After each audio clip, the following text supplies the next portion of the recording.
Hello, my name is Kinda Habrawi and I'm with the Karam Foundation. And I'm the co-founder of Zeitouna, a program for internally displaced Syrian children and refugees. The reason that Lena and I, my partner, decided to create this very important program is firstly, to let these kids know they have not been forgotten. And second, because every child deserves to play. We brought a team of 35 people from around the world, mentors essentially, to give these kids a sense of hope and a sense of joy. What we're doing here this week is we are able to bring kids of all different ages, being able to bring different teachers, different people, all different kinds from this community together to be able to paint their ideas for the future. Some of them, their parents just don't have the time to pay much attention because they're dealing with such difficult conditions. So just, talking to a kid, establishing eye contact with a kid can really make all the difference in the world.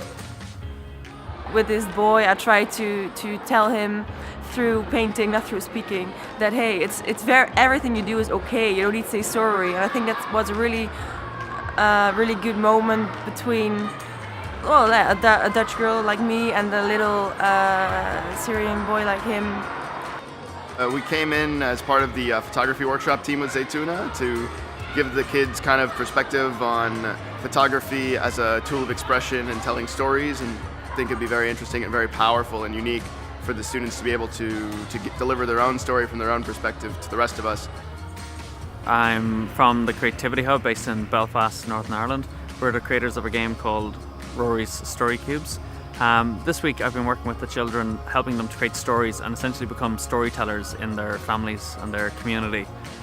It's basically workshops pertain to art, storytelling, dental hygiene, physical hygiene, and so many other beautiful things that take the kids out of their mindset that they are in now and put them in where they belong. A lot of them, they said, we're not going to play. We don't want to play soccer. The girls don't play soccer. And when we get to the field and they start playing and they start having really such a good time and having fun, they didn't want to leave. He picked up the pen and paper, and when I told him what to do, he stopped for a second. He looked like he was thinking deeply. He sighed, and then he carried on writing.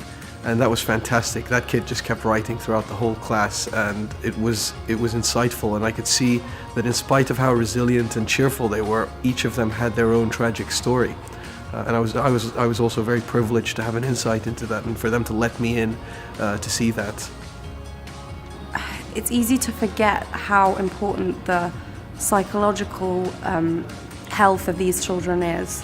Just having fun and being incredibly excited over something that isn't political, that's just really important.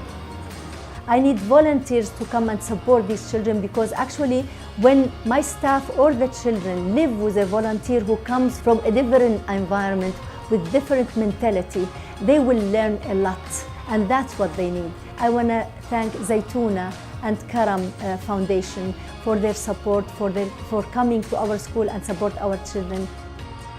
Zeitouna has grown to become something sustainable, something that we plan to do twice a year, every year, for Syrian children in the entire region, because the next generation of Syrian children need your support and always need to be inspired. Every child deserves to play, and every child deserves to be heard. So won't you please join us and support this program at www.karamfoundation.org.